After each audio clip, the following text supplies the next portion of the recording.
Karamoja cluster is part of a region inhabited by pastoralist communities, the Turkana and Pokot from Kenya, the Toposa from South Sudan, the Dasanach and the Nyangatom from southwest Ethiopia, and the Karamojong from Uganda.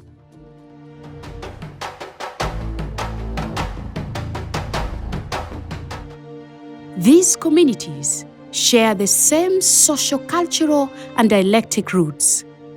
They also face similar development challenges such as insecurity, low literacy levels, and a sparse population growth, all of which have led to poor performance in human development, hence underdevelopment.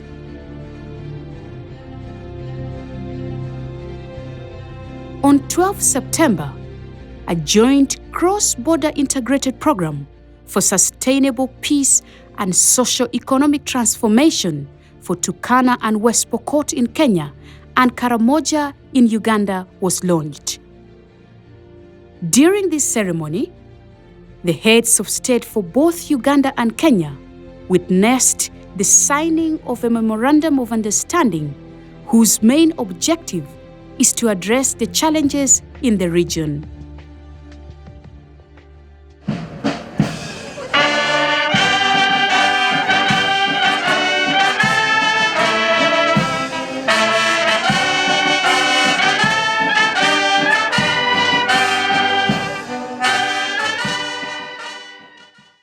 Twashukuru sana ukaribisho wenu.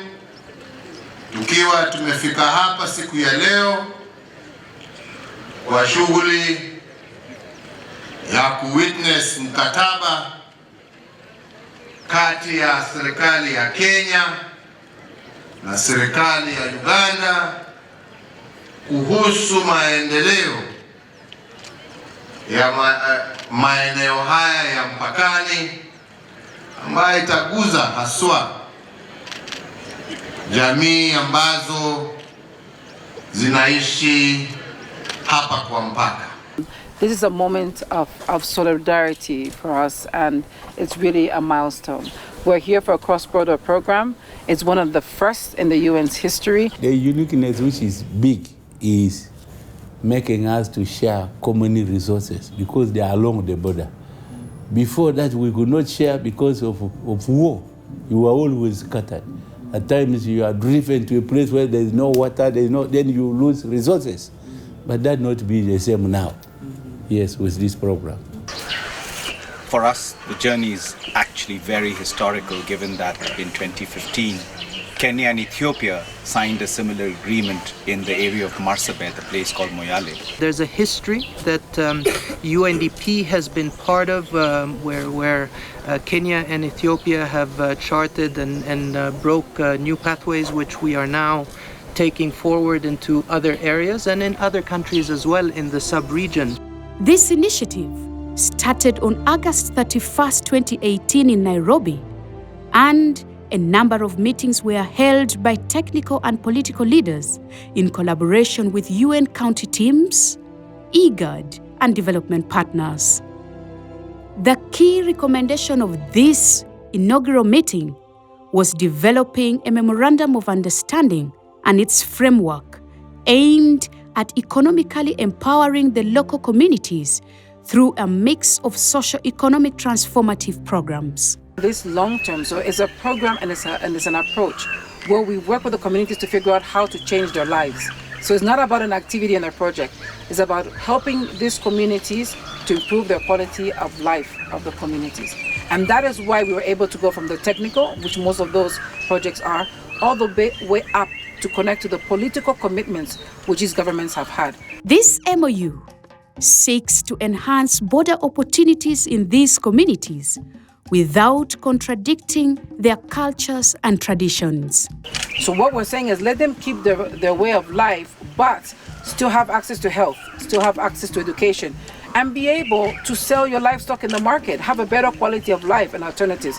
That is what this is all about. And although the Karamoja cluster covers areas of South Sudan, Ethiopia, Kenya and Uganda, the cross-border program launched focuses on Kenya and Uganda, specifically Turkana, West Pokot and Karamoja. We're not doing a program that is looking at a particular country. We're actually following a people that start from Ethiopia all the way to South Sudan. The second reason why this is very important is because it's about a comprehensive approach. We're not just doing humanitarian or development as you hear us speak in the past. Now it's about inclusive responses and leaving no one behind. Both UNDP in Uganda and Kenya have played a very crucial role in the implementation of this program. Last year, there was a historic reform by the United Nations where the UN was looking at repositioning of the United Nations development system. And repositioning means bringing all the agencies together to work together in a very robust way to address development challenges. Within that context, UNDP was mandated as to play an integrity role. Now, what does it mean? What we did was to provide the catalytic resources of about $1 million to help with the consultations around this, to help with the framing and the thinking around this, and to bring the stakeholders, private sector, UN agencies together. So that's one of the things that we do. What we will be doing, because today is the signature of a historic moment, we've already dedicated catalytic resources, as Elsie said, for both countries in a coordinated way, meaning that we're going to be looking at the resources going to both countries in a manner that also leverages and creates efficiency gains, that we don't invest the same kind of resources in both countries to benefit the communities in a maximal manner. As the development organ of the United Nations, UNDP is not only focusing on financing the program, but also seeking to create a long-term partnership with the governments. We are at a critical time here in Uganda looking at the National Development Plan 3. And part of this process also needs to integrate into that plan. So again, it's not only about money, it's about making sure that we are mainstreaming these things into national policies, national programs, national plans and budgets as well. So that's very key. The second part is that as the UN, we do have our programs and projects as well. And one of the things we are going to do as well is to mainstream the outcomes of the MOU and the thinking into our own programming as well. So again, it's a whole big landscape, not only about the dollar figure, it's also about systems and processes that we're going to put in place to support this initiative. Honorable John Byabagambi, on behalf of the Ugandan government, expressed gratitude for the financial support by UNDP in this initiative.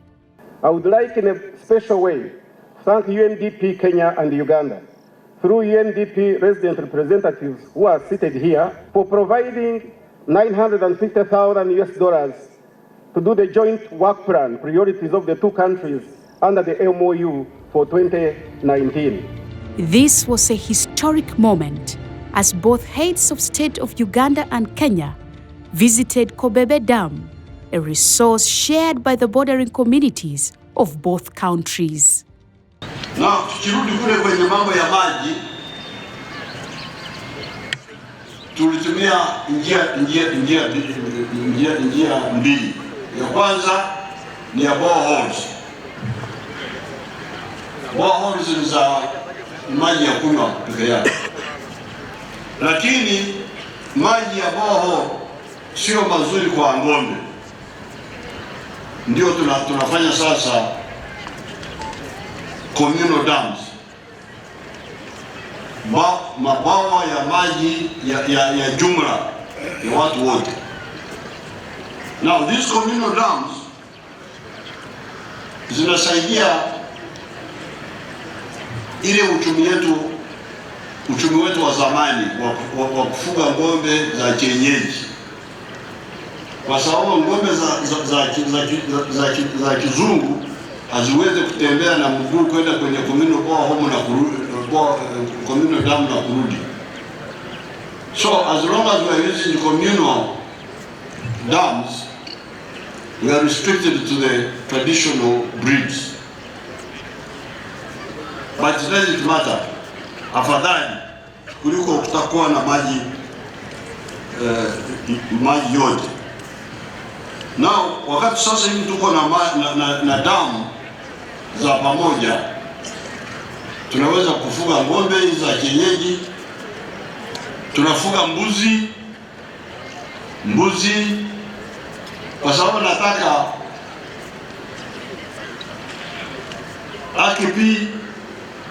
The dam may be physically on the Ugandan side, but the Turkana have been there mingling for more than 40 years. There's no border for them. So they're talking about how can we expand the positive cultural diplomacy to make sure there is peace. If there's peace and if you improve access to water, then all the sustainable development that we're talking about will be easier for it to be able to take off. President Uhuru Kenyatta, President Museveni, aya unekesil alukidingiyo. Kwa hivyo, from Turkana, we will support the implementation of the MOU fully with the local leaders and the two ministries, Devolution and Karamoja Affairs. For this program to take off, there will be joint effort and support from the various UN agencies, the government, and the various stakeholders. This is about scale. It's not about a project. So it's a massive program, and it's bringing, as you can see, all the UN agencies which are coming together, bringing their comparative advantages together. You know, UNICEF, which is focusing on children, women, young people. It has the Generation Unlimited initiative, which is really pulling this together. The MOU signed is a new dawn for the people in this region, as it's aimed at its development. As a follow-up to this, post the signing, I think one of the things we want to do, and the leadership of the two RCs certainly, is to look at a visioning process. How do you want to see Karamoja in 10 years? And that visioning process would help us bring all the family together so that at the end of 10 years, we can say we have done good for Karamoja. And I really want to take this opportunity to commend UNDP and the agencies that have come with me from Kenya, UNICEF, WFP, FAO, UNHCR, who've all been very much at the frontier of this transformational change. In the years to come, the impact of this program will set a precedent for the development of peaceful and sustainable economies in the other cross-border regions. Now that handshakes are done, the papers have been signed, the people of Karamoja await the tangible outcome.